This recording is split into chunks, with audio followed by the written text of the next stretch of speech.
Thane Varelli was asleep when time first skipped. Not the kind of sleep that rests the soul, but the kind that hides from it.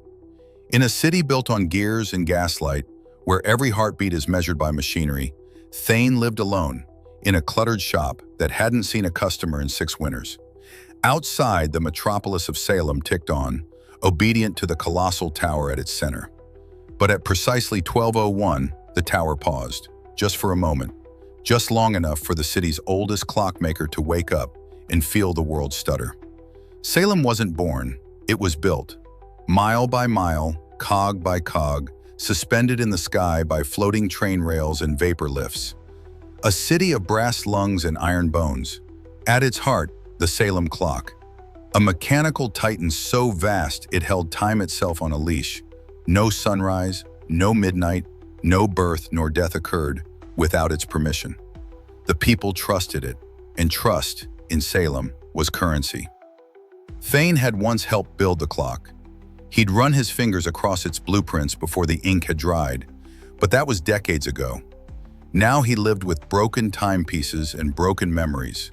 His hands still knew how to fix things, but some things, like regret, don't tick back into place. Each night, he listened, not to music, not to voices, to time itself. He could hear the hesitation in the mechanisms, a stammer in the city's breath. Something was wrong. It started with whispers. A boy aged a year overnight. A woman claimed her husband spoke to her after his funeral. Trains began arriving before they departed. Then came the echoes, people hearing their own voices seconds before speaking. Everyone blamed stress, fog, the altitude. Thane knew better. The city wasn't breaking down. Time was unraveling. Era Wynn didn't believe in fate. She believed in facts, signatures, and structural inspections. As a city inspector, she'd seen enough corruption to stop trusting stories. 10 years ago, her sister had vanished in a clock tower derailment. The official report blamed faulty hydraulics. Era knew better. She had spent the last decade chasing hidden truths, and now her investigation had brought her to a name scratched onto an obsolete schematic: Thane Varelli. She found him surrounded by disassembled clocks, eyes sunk behind wire-rimmed glasses. "You're the one who built the Salem clock," she said. Thane didn't look up. "I helped build its cage," he muttered, "and now time wants out." Era rolled her eyes. "People are panicking, Mr. Varelli. I need facts." "You don't need facts," he said. "You need to listen." Then he pointed to a single clock on the wall. Its hands were moving, backwards. Era didn't trust him, and Thane didn't want her there. But the city was spiraling. Temporal skips were growing. A man reported being trapped in the same minute for 4 hours. Another burst into flames, aged to ash in seconds. There was no denying it anymore. Time was broken, and only one man remembered where the cracks began. They descended beneath Caelum.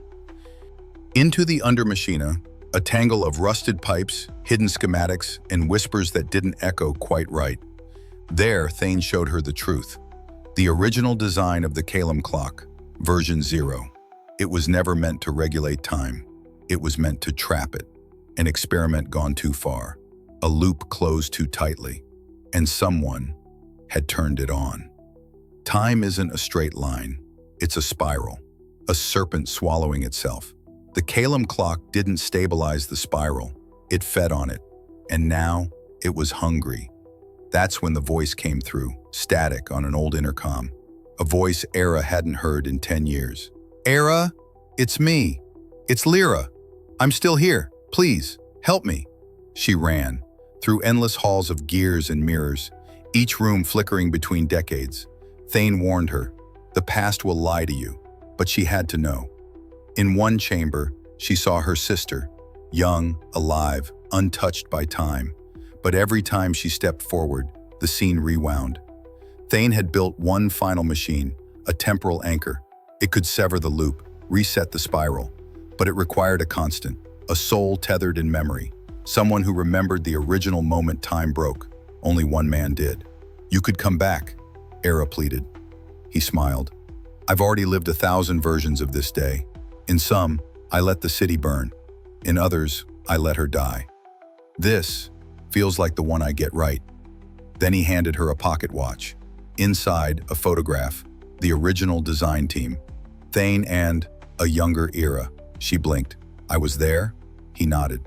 You've forgotten. We all have. That's what time does. Thane stepped into the anchor's core. The lights dimmed. Gears groaned. Then, silence. A tremor.